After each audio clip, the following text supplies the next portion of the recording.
Well, welcome everybody to this evening's lecture, and I think people are joining us from all over.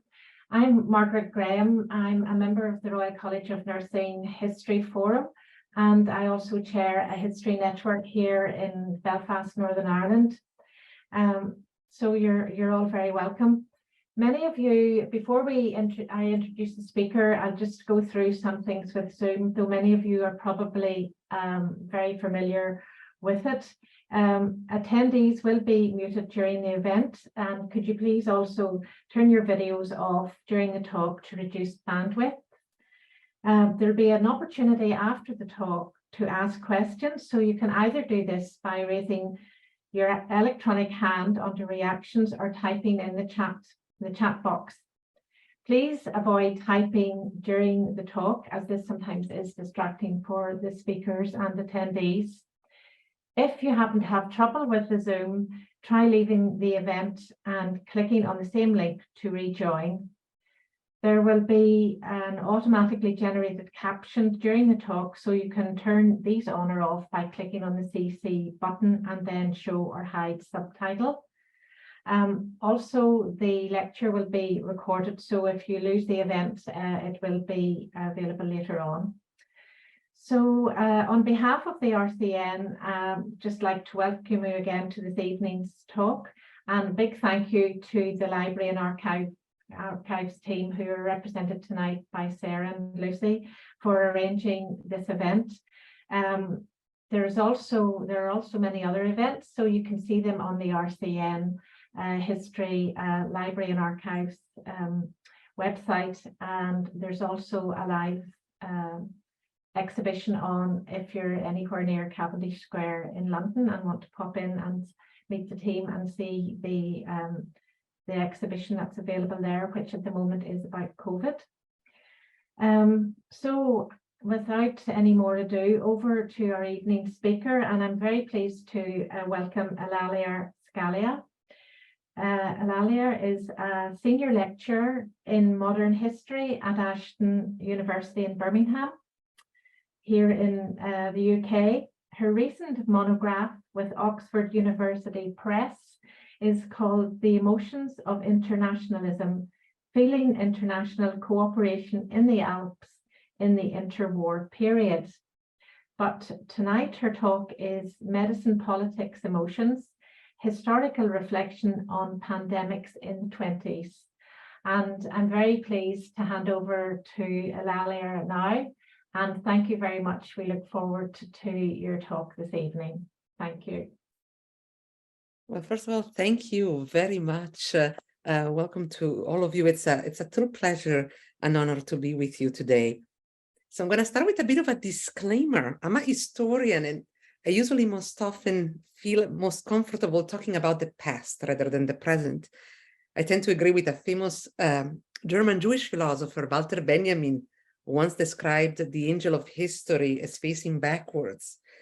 But in this case, I really decided to make an exception because besides being a historian, I also happen to be a person. I'm the daughter of a nurse. I'm very proud and happy to share with this crowd.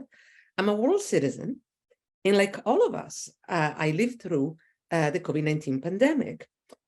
Just so happened in December 2019, right before our pandemic started, I published a book with 2 chapters dedicated to tuberculosis. And never I thought, while I researched and while I have written that book, the words such as pandemic or quarantine, which I came to learn first through my historical work, then would enter my life, our daily vocabulary once more. And so unable to help people in the most immediate way in which you could help them, I felt that then it would be a bit of my way to do my bit, to share what I thought were the similarities and the differences between the pandemic that we're still living through in our time, the COVID-19 pandemic, and the one that I studied and researched in depth for my academic work, to see if we can learn anything useful. So I produced a couple of pieces. I'm going to share now my slide So that's the book I mentioned. And these are some contribution I did for the radio, for different kind of media, in case you're interested. But once again, I'm always a bit hesitant to call them lessons. So let's agree at the beginning. I'm going to call these reflections, and then it's going to be through a dialogue together between people in the humanities like me and people within nursing, within medicine, with all different fields, that then we're going to be able to come up with actual lessons, because it does take multiple points of view. But I do think the history is a really important one. So let's end the disclaimer, let's get on with it, and hopefully you'll agree with me by the end of this. So in order to study to research the book whose cover you see here, and these, by the way, are patients of a clinic, I looked at how international organizations, such as the Health Office of the League of Nations, which was the precursor of the World Health Organization, and a number of international sanatoria, which opened at these offices prompting, tried to fight tuberculosis, which was one of the big pandemics of the 1920s.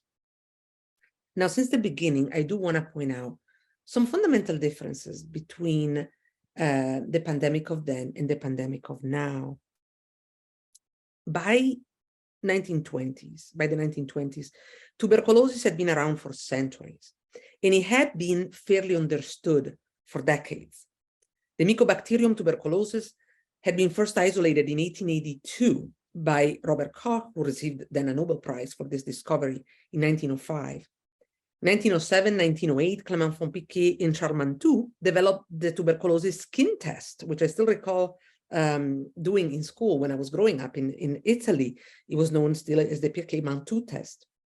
Now, the first vaccine was developed in 1906 by Calmette and Guérin, Albert Calmette and Camille Guérin, and it became known as the BCG, the Bacille Calmette-Guérin vaccine, though it was not really experimented on human until the 1920s, and not really on a mass scale until the Second World War.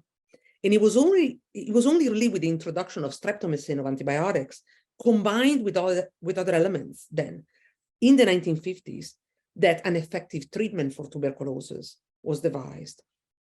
And I thought it important to start with this bit of a history, because the 2020 pandemic, our pandemic, was quite different in the sense that it was very quick. In 2020, COVID-19 caught the world by surprise, but both tests and vaccines, however flawed, were developed quite quickly, within a year from the outbreak. That was a whole different tempo compared to tuberculosis. Also, tuberculosis disproportionately killed young people. While COVID-19, while it has killed and compromised the health of many young people indeed, and while it's far from me to make a distinction between whose life is more important or anything like that, but it is important to pinpoint since the beginning that COVID-19 is not a quintessential young person disease in the same way that tuberculosis was. And you see here a picture of many young people that had it, because in understanding then how it was handled, that difference was quite important historically. And this really changed how then, as a pandemic, it was perceived by people and societies at large. Tuberculosis also had a stigma. People hid the fact that they had it. They were ashamed of it. While COVID does not have such a stigma, fortunately, making the experience of having it quite different. People didn't have to lie about having it, or didn't have to hide it for the rest of their lives, that at one point they contracted it. Now, notwithstanding these important distinctions, there are, however, some striking similarities. Both pandemics had an international aspect. You see how I came to study this one in a book called The Emotions of Internationalism. Both of them really had a very important international aspect that we don't often talk about. Diseases have always had a habit to travel across all kinds of borders, including national ones. But because of the shape that the international system took after and since the First World War, in both cases, for tuberculosis and for COVID-19, major international organizations took steps to coordinate their management, or at least to track and exchange relevant information. At the same time, though, both in the case of tuberculosis and of COVID-19, both diseases acquired a strong national aspect, because ultimately it was up to each country to craft health policy and measures for citizens to respect. And for this reason, then, both pandemics could be instrumentalized for political purposes by agents from all sides of the political spectrum. This happened everywhere.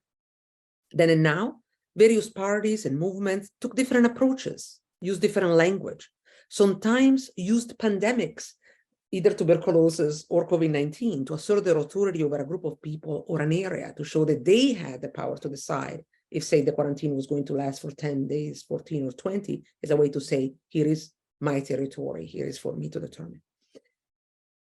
In both cases, the handling of the pandemic was very Western-centric, really around Europe and the United States. And in my comparisons, in the end, are based on European and American cases, partially because of the limit of my own expertise, but also because in the end, many of the rules that had been crafted in Europe and in the US ended up extending to the rest of the world, or sometimes at least the framework ended up being the same, although then of course there were regional variations and all different kind of declensions. Now in both cases, and this was really the main argument of my book, really my entryway into this topic, emotions played a big part in shaping not only these responses, but also people's experiences of these pandemics. Now, to these, I will pay special attention tonight, pointing out how images like the one you see in media played a big part in influencing the emotional dynamics at play. So to make this point, we're going to go on a little journey. I'm going to take you on a field trip. See if I can change the slide here. We are going to travel to Geneva, to this beautiful place, the Palais des Nations. You see a picture of the main site on the left, and down below on the right, you see a picture of the League's committee and of the health office, which at the time was in charge of handling tuberculosis. This was one of the many health committees that they had. They used to meet not here because this building didn't exist yet. It was at the Palais, at the Hotel National nearby. Now, little known fact, and yet very important one, because it did affect in the end how the handling of the pandemic took place then and even today. Health was an area of major concern for the League of Nations. The Article 23 of the Covenant dealt directly with the disease. The League had a number of commissions addressing malaria, cancer, opium, smallpox. It devised an immense apparatus dealing with the standardization of measurements, SERA, all different aspects of your job, if you're a nurse or if you're in nursing, but of the medical profession, of any branch of scientific inquiry. And this work then laid the foundation for international cooperation in the field of medicine, epidemiology, nursing, and any related field to this day. That was the structure that dealt with tuberculosis then and with COVID-19 today. Now, the League devoted especially great effort to the management of tuberculosis. It organized and advertised a number of international conferences and also shared reports of these conferences through various means. And in these respects, we see many parallels with the 2020s world, where such exchanges took place in electronic form since the beginning and throughout. You might recall how, for instance, the DNA structure of the virus was exchanged within days, and again, constant communication. Now, in terms of direct sponsorship of research or programs, the League and the Health Office did relatively little. And they did little, not because they were lazy, but because they were expected to do little in a direct sense. Their role, the role that they had been created for, the role they had agreed to, was to serve as means to coordinate nations, not to substitute them. And here too, this element of continuity is important. The framework that was set up then was one that emphasized cooperation, was a creature of the First World War. It was also one that at the same time legitimized the nation as the main and sometimes the sole unit to deal with a disease. This feature proved long-lasting. And so that's why we still find it here. And that's why whenever we think about it, we should understand it historically, because there is a reason why it was there, and there is a reason why it continued. Because the League and the Health Office mainly coordinated their main impact was not due to what they organized themselves, but what they inspired others to do, or what they facilitated, what they coordinated other people to do. So a plethora of international organizations, such as the International Union Against Tuberculosis, for instance, and a number of both national and international sanatoria, these are clinics, followed then the League of Nations lead and came to constitute the backbone of the response in the management of this disease. So it is then by looking at this micro level that I argued in my work, and I tell you today, I would like to argue today, that I think we can then best examine the differences between then and now to look at the actual clinic. So to make this point, then we're going to take another stop. This time is a shorter journey. So from Geneva, we go to this place here. It's called Leysin, not to be confused with Lausanne, which is there. Leysin is right here in red. This is a small village in the district of the Canton du Vaud. It's actually a fun journey, this one. We get to hop on a rack and pinion train. It's still there, by the way, if you ever venture in those parts. Still runs, a lot of fun, highly recommended. I do hope you'll enjoy the magnificent view of the Dent du Midi of the Alps. That is, if you catch it on a sunny day, which I cannot guarantee. But it is an important view to keep in mind, because Leysin, in many ways, became an important center because of the very view. It was an especially important place for the treatment of tuberculosis. It also served as a reference point for many others. They hosted international conferences, many professionals traveled there, and many people from Leysin traveled abroad. So this case it's really ideal for us to understand the international management of tuberculosis and then to compare it to our days. Now, up until 1888, this trip would have been quite uneventful. The village of Leysin counted only 397 inhabitants, according to the census, mostly farmers, shepherds, and lumberjacks. In that year, however, a series of meteorological studies concluded that its unique position, which was south-facing and surrounded by the forest you see here, and the exceptional microclimate with dry air and no wind, would benefit people with tuberculosis and other pulmonary diseases. So then, in 1892, the first sanatorium opened. And in 1903, Dr. Auguste Rollier, you see a photograph of him here, inaugurated the first center for heliotherapy. Now, helios in Greek meant sun. That was the sun cure. So he became known as the sun doctor. So heliotherapy was a treatment based on the principle that controlled exposure to the sun would benefit people with tuberculosis and other conditions. So by 1930, he ran 37 of these clinics, housing a total of 1,100 patients. Now, Leysin as a whole became home to 80 treatment centers, hosting 3,000 patients, 50 doctors, and 300 nurses. This was huge. Multiple societies administered them, attracting a wide range of guests from all over the world. There were luxurious accommodations for the wealthiest of crowd who expected maximum comfort while undergoing long periods of treatment. But there were also simpler dwellings, accommodating hundreds of people of limited means, whose stay was often covered by recently launched social programs. And this is important. Often people think of the sanatorium as sanatoria as something for the rich. There were sanatoria for the rich, but the world of sanatoria was very, very broad. It's really important to remember that thousands of people from all walks of life, at one point or another in their life, spent some time in a sanatorium. They were everywhere, even in England and in most countries. We just forgot their existence, but they were there. Now, clinics for children also opened. You see one here on the bottom right, and you might see them with a garment called the culotte Rollier, designed so that they could expose their body without sacrificing their modesty. So many of these sanatoria were for children, but there were also establishments for workers, for students, for single women, for members of various types of religious organizations of all faiths. So in contrast with today, where in most countries people self-isolated either at home or were treated in nearby hospitals, tuberculosis in the 1920s was treated on separate sites, which tended to be preferred because of their specific, because of the specific features of the natural environments, like the one I described. Now, to be sure, today medicine provides a much more expanded set of tools, which they didn't then. It is striking, though, to see how place and the environment are no longer part of the conversation at all, at least in the mainstream. And so it is something I think worth of notice, and I'll get back to it towards the end of this talk, but something to remember.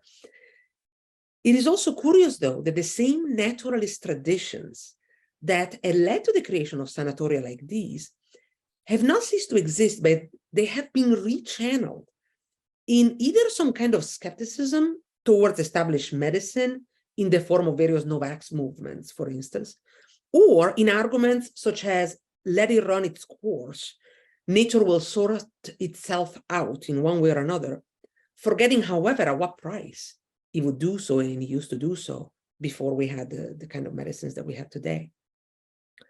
I was struck as I lived through our pandemic, just finished to studying this one, to realize how much of this past had been forgotten. The sheer number of deaths caused by tuberculosis is rarely mentioned. The ubiquitous presence of establishments such as sanatoria, the frequency of their experience of months, of years there, is seldom studied, remembered, even if we have it in our own family, if we talk to our own grandparents.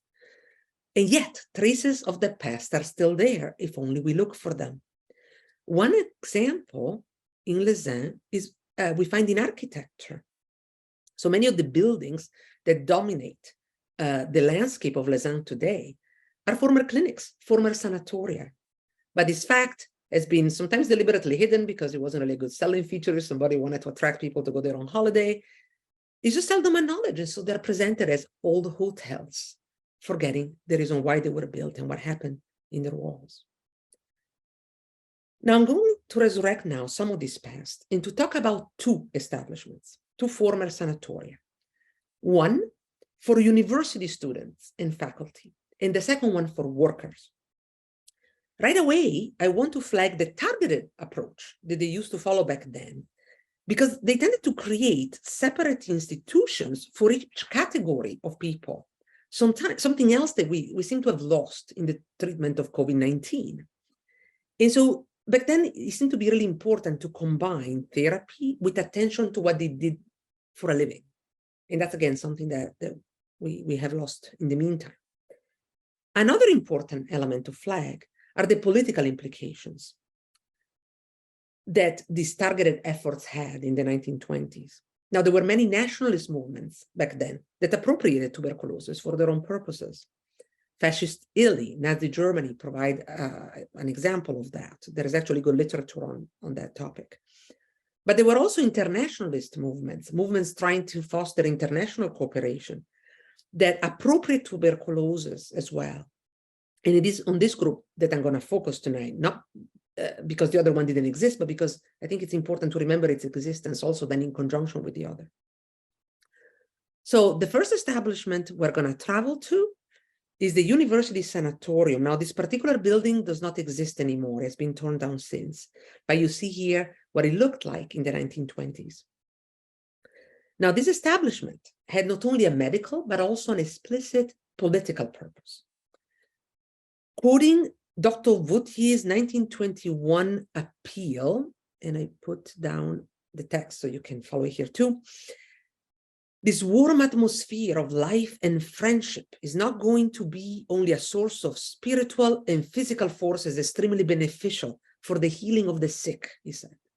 By offering over long months, sometimes even years, to hundreds of students and professors from all disciplines and from different countries, the occasion to grow closer and understand one another, it will create among them links of affection and solidarity whose benefits will not cease to be felt. Now, the English translation is mine, and then I kept in French some of the key terms. Now, this emphasis on emotions, on the links among patients and between patient and nurses and doctors is a very important one. And that's a major point of difference with the 2020, when since the beginning, there seemed to be very little talk about how the pandemic really should be an opportunity to bring people and countries together. Now, one reason is because in the 1920s, the First World War had just ended. And so Dr. Vautier's impassionate call was met by people really willing to hear it. They did not want another war. And it didn't go unheard.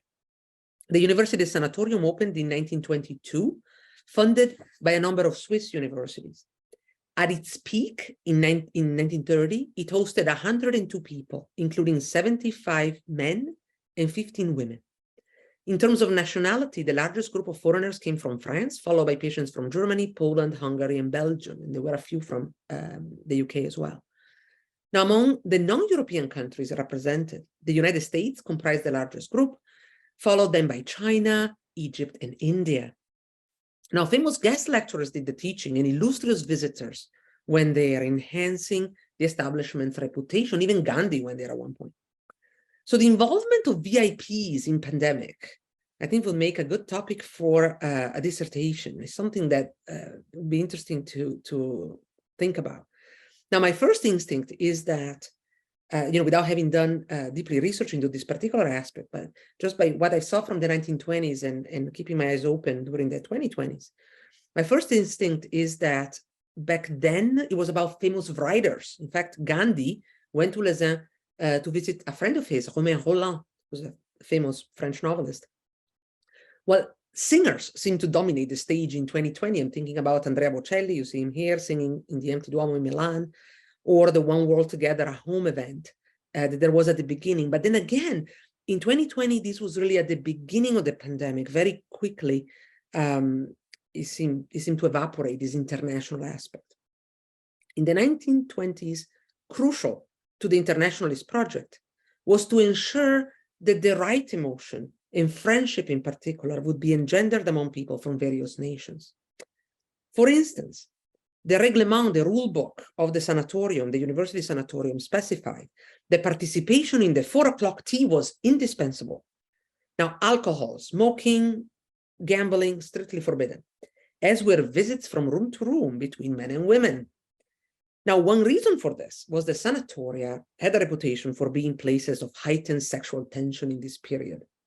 As early as 1902, a famous novel by Michel Corday described a doctor trying to catch in flagrant an illicit encounter in an international sanatorium's dark room, in a world where people tended to be more sentimental and passionate than they would have otherwise been. And there were all sorts of these novels. You see here the cover of a few. Joseph Kessel, Les Captifs, The Captives, published in 1926, portrayed the sanatorium as a prison where protagonists battled love and poker, at one point attempted suicide, and also wrestled with inner demons that were quite dramatic. And then, of course, Thomas Mann, The Magic Mountain, would irreversibly associate sanatoria with sensual temptations and the Dionysian aspect of life, as well as with selfishness, with futility and isolation. And also its ending with the protagonist joining then the war effort, challenge internationalist discourses and aims. So to avoid this establishment to turn into a stereotypically lascivious sanatorium, Vautier devised a routine to ensure that international friendship, as he desired it to develop, would do so in healthy and morally upright way. So patients had to attend a number of communal events and perform tasks for the community, such as distributing papers, completing small chores for their peers. For instance, a pharmacy major would run an apothecary, or advanced students in dentistry, they would take care of their peers' teeth and so on. Now, for a time, it did encourage what he called union de famille, these family gatherings to discuss matters of common interest. But then, like some of the real family gatherings, they turn out to be big arguments, and then he dropped those. But he tried always to ensure that the communal life would take place and continue. He staged conferences on international affairs to foster open discussion and friendship among nations. And here too, speakers from all sides of the political spectrum would be invited so that nobody would feel alienated. Now, 100 years later, we certainly recognize the attention for students' well-being in universities, at least in discourse. But at the same time, the international aspect has evaporated. There wasn't really much of an effort to make sure the students from different countries or even from different parts would develop a relationship with one another as they were healing or going through COVID, trying to make it together through a pandemic with some kind of esprit de corps. That's not something that we had developed, and instead was really important then. The other thing that really struck me in terms of differences is how back then there was this tremendous attention to detail. Everything mattered. And I'll give you now an example that really struck me, but I could give you many more. In the 1920s, to ensure the development of the right feelings, the right aesthetics were considered crucial, literally the shape of the rooms. Dr. Vautier especially minded material aspect, as he believed that more than others, they would really influence the general feel of a place, and the feel of a place was so important. In 1938, when the administration unilaterally ordered a rearrangement of the refectory and substituted 2 large family tables with many smaller ones, he expressed his frustration and mindlessness at the mindlessness of such an act. And he really decried the negative effects that this would have on the sanatorium's atmosphere. And now here I quote from what he wrote. Such arrangement makes it more like a restaurant, but the general communion has suffered. For those who are not aware of the multiple means that need to be employed to create ceaselessly an atmosphere a bit communal, this detail might seem minimal, but its impact is real nonetheless. So for him, creating and maintaining a sense of community and friendship and avoiding loneliness especially was central to this project. And in his view, every effort needed to be devoted to help in this respect. So I was fortunate to find many surviving photographs like this one and the one I put on the cover of my book that I showed you earlier. And this revealed that Dr. Vautier had effectively created a particular atmosphere, giving his university sanatorium the looks, the shape, the feel of a home. Indoor shots like this one show the decor that one would expect to find in a house, with couches or sofas, pillows, carpets. They often feature people gathered in groups, often in the act of enjoying some shared sensorial experience, music, art, some food they all seem to appreciate. Patients wore regular clothes. They didn't wear pajama or any kind of hospital wear. And they seemed to be at ease, sitting or laying in relaxed, informal poses. They interacted daily, as they would in any other non-clinical environment. Now, the moments captured in these images included some intense experiences, like I was saying, listening, tasting something, that then were associated explicitly to particular feelings. Now, among all things, fondue dinners were a thing. And now you understand the cover of my book was basically this picture colorized. Fondue dinners were huge. And sometimes patients threw them. There were a ton of pictures of people eating fondue all together. And they appeared frequently because the idea, Dr. Vautier's idea, but a common idea back then, was that having seen people dipping food in a communal pot, if questionable from a medical point of view, no, I'm not decrying the absence of communal pots during COVID, you know, right? the part, let's set aside. But they thought that despite this germ fest, sharing a quintessential alpine food, usually associated with festivities, with happiness, cheerfulness, communal events, a gregarious atmosphere, would hold and would engender particular emotions. So the point I wish to emphasize here is about the great attention that in the 1920s seemed to be paid to these little things, the emotion, the aesthetics, bringing together, to these human aspects. Back then, the proposed solution to the depression that they knew would arrive from a lung disease needed to come from emotions and aesthetics. And they combined that then with work and international friendship, and all those things together then would lead people to a better place. Current mental health discussion, it seems to me, are completely on the other side of the spectrum. They often frame the mental aspect as a disease for a few, rather than a necessary feature, an inevitable feature of for every person that goes through life, and especially people that go through the experience of disease, and often discount the importance of these emotional and aesthetic details and atmospheres. Now, we know that in the 1920s, the experiment not always worked. Vautier often had to intervene to remove what he called negative elements from his establishments. At the Swiss Federal Archives, I found reports of tensions at this very sanatorium, investigations into both communist and Nazi groups, clashes between the French and the Germans. It's particularly imagined then the 20s and the 30s as political tensions grew. At one point, actually, the German group almost succeeded in getting Dr. Vautier kicked out. But even in these proceedings, these cases are often presented as exceptions that confirmed the rule. And the rule was that these establishments tended to create communal atmosphere and to connect people with one another. Similarly, not all visitors left Leysin uplifted, or not all describe Leysin in the same cheerful way that this photograph seemed to portray. And of course, some of these photographs might be also staged. They might have been created just like today we create publicity material for some kind of thing. The famous internationalist and author Robert Detrat, for instance, besides a famous book he wrote, The Spirit of Geneva, he also wrote another one called Les Heures de Silence, The Hours of Silence, in which he fully conveyed the sadness, the despair that he encountered at Leysin.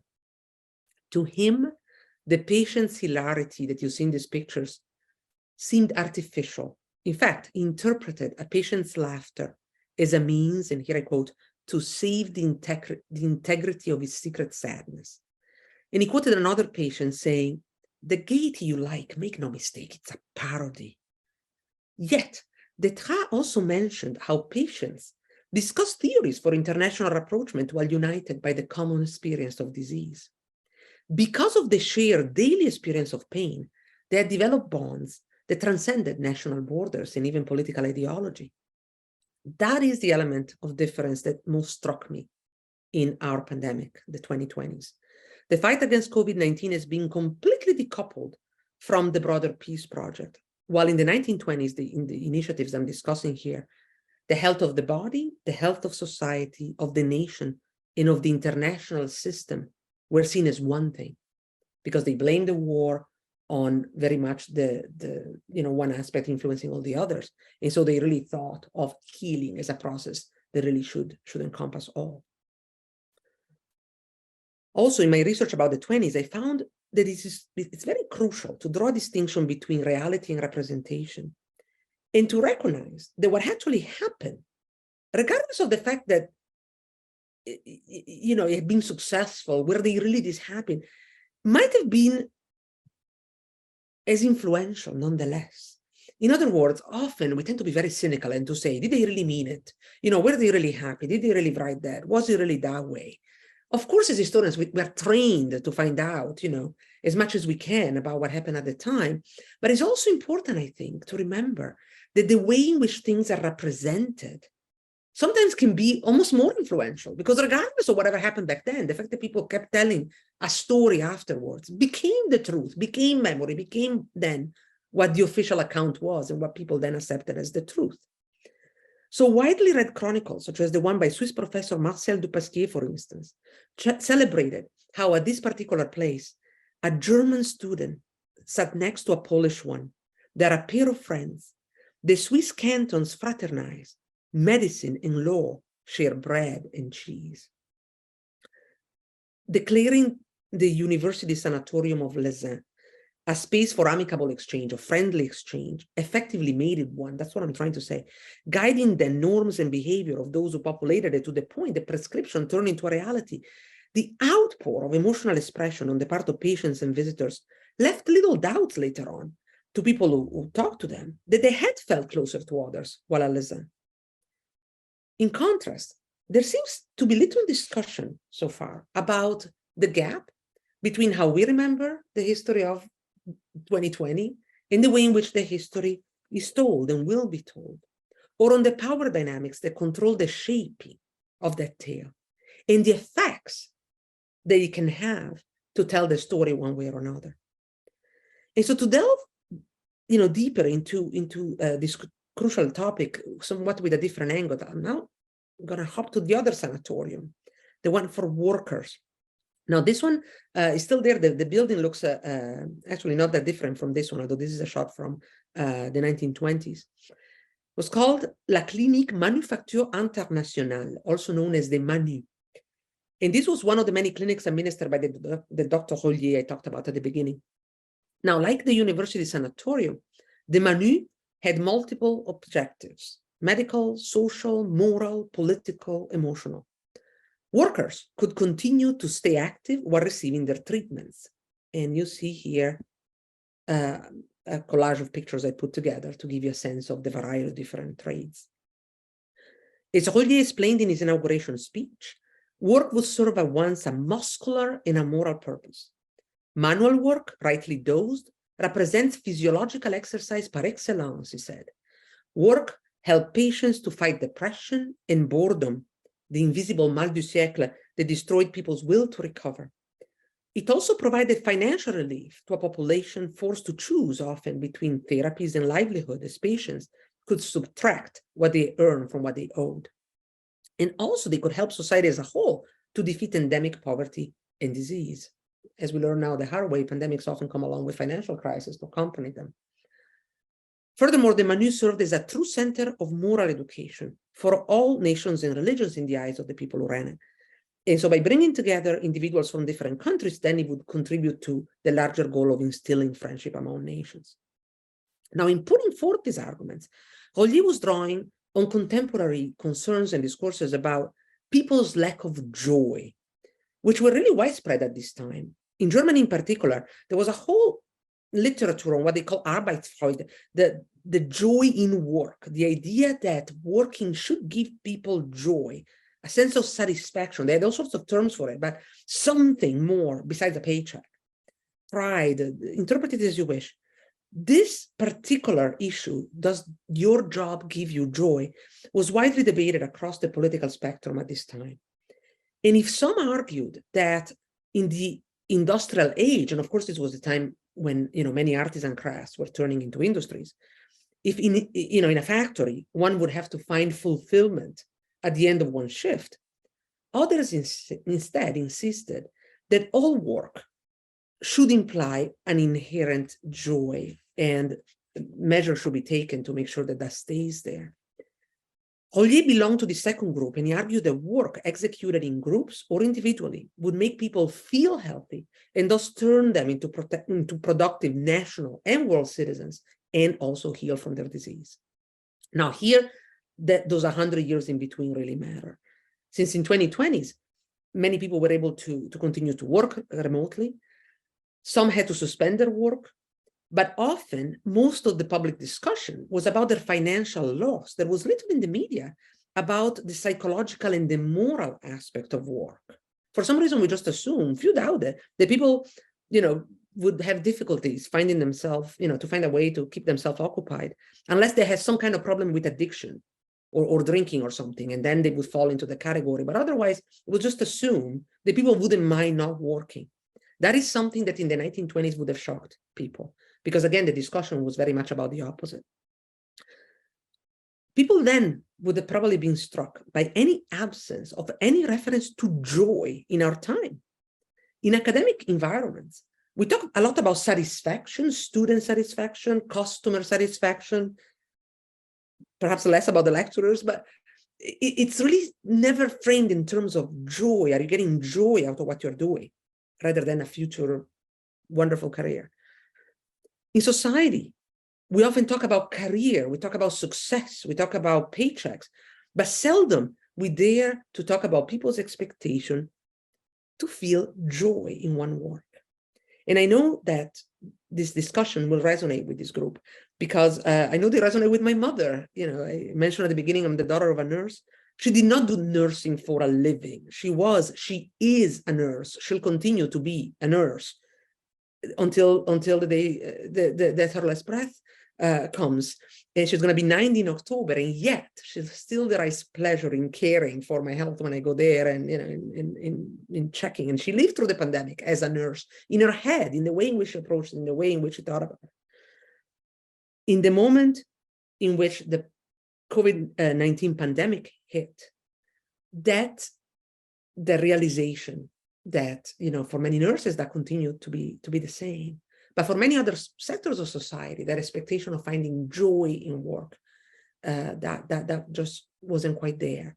And the very crisis right now, the very discussions that we're having about the future of the NHS and how our life and our healthcare should be structured, seems to me in the end go down to what we really want in terms of this intangible emotional aspect, the relationship that we want to have with healthcare, with the nurses, with the personnel, with our patients, and so on. In Dr. Olier's times, things were different. In medical publication, numerous images feature people experiencing joy in work, with captions inviting the reader to notice their expression, their gravity of their soul.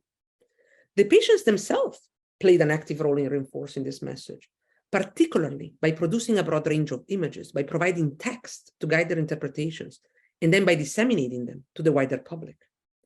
So here is a magazine they produced. It was called Manu Revue, trying to connect all who experience life at this establishment, both current and past patients.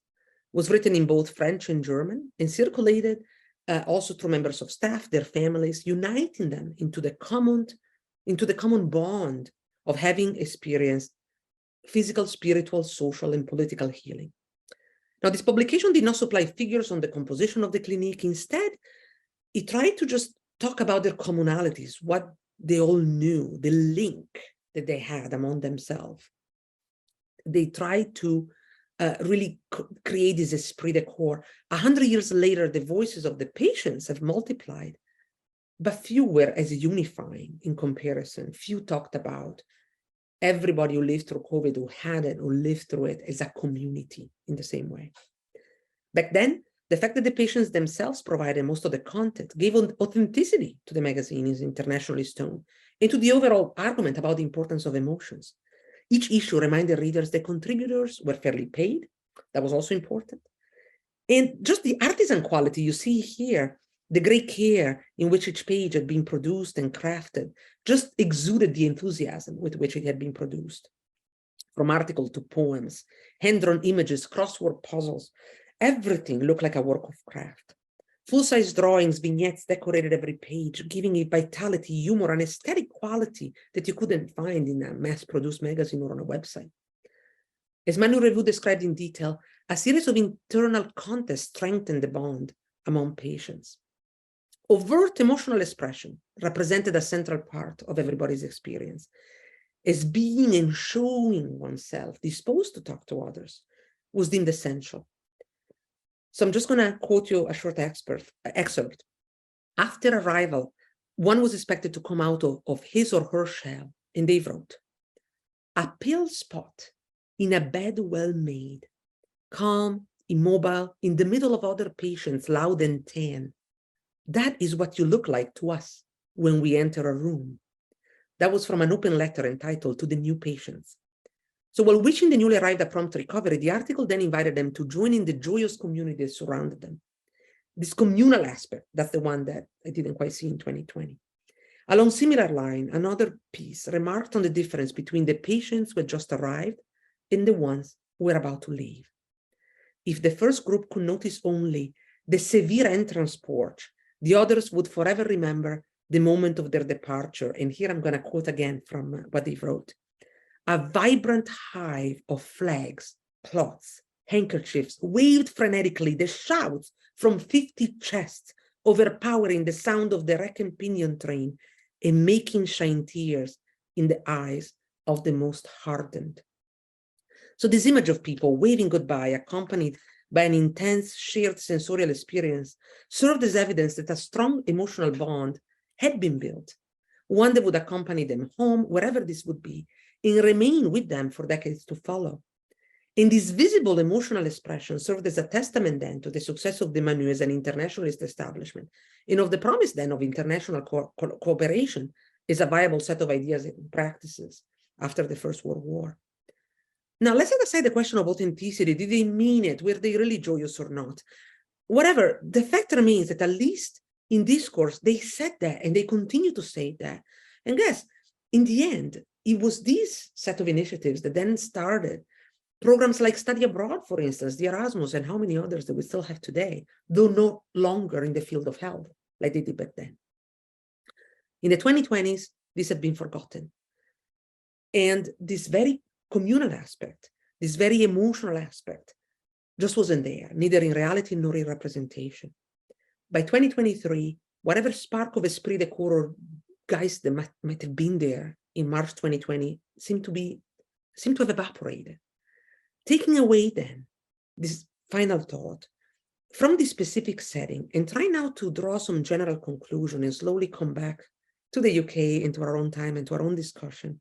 What can we learn from this journey to internationalism, emotion in the 20s, thinking about tuberculosis, then with a COVID 2020 point of view? Here are just some general thoughts from me. But again, the whole point now is to talk to one another, not for me to lecture you. First, I really don't want my work or whatever I had to say to be summarized as a form of nostalgia for the past. You know, the good old day of tuberculosis when people talk about peace. Not quite. That would be too quick of a shortcut. But I do think that, first of all, we need to remember that this pandemic, the tuberculosis pandemic, and others like it killed thousands. At a moment right after a devastating war, when the imperative emerged of doing things together and of recognizing the importance of emotions while pursuing peace, health, or any other objective. We should remember that without having to go through another war in order to be reminded. We should recall that recognizing the importance of political appropriations, the power of political appropriations, can really make a difference. Extreme nationalist movement back then were able to appropriate the fight against disease and to weaponize it against others with disastrous consequences. We shall guard for this not to happen again. We should be reminded that people's experiences and emotions have been and still can be, in the end, shaped by external factors. We like to think that they come from our heart or our mind or from ourselves, but in reality, we all live together as a community. We're influenced by one another and what surrounds us. And so the question that they were asking back then, and I think we should talk about more now, is how? We should talk about the power of words, the words that we use with one another, how we allow them to circulate through social media and other means, the power of images, of laws or lack thereof, in affecting what we can or cannot do, what others can or cannot do. Understanding what these forces did in the past and what they do now. What can they possibly do in the future? We should take a step back and use this tremendous treasure that we have, the history of centuries of pandemics and other experiences in health. See what happened then, look what we saw in recent years, and then putting those together, decide what's the next step. Noting how the world has changed, we recognize how much in many ways it has remained the same. That is something else that we should do. We tend to think of ourselves as so new and so cutting edge and always living in a completely different world where everything is changing. Many of the things that we say today, they were the same things that people said back then about their technological innovation, their challenges, their lives. So really to conclude now, both in sickness and in health, not only in alpine peaks, but elsewhere, here on our English shores, if you're in the UK like I am, or elsewhere, I do hope that this time I spent talking, you spent listening to me, thinking about medicine, politics, and emotions, and how they were intertwined then, how they're intertwined now, can help us together to make sense of what in the end remain perennially unsolved issue. How do we stay healthy? How do we stay healthy together? How do we keep peace? And how, above all, we keep some measure of joy in the time we have together? Thank you.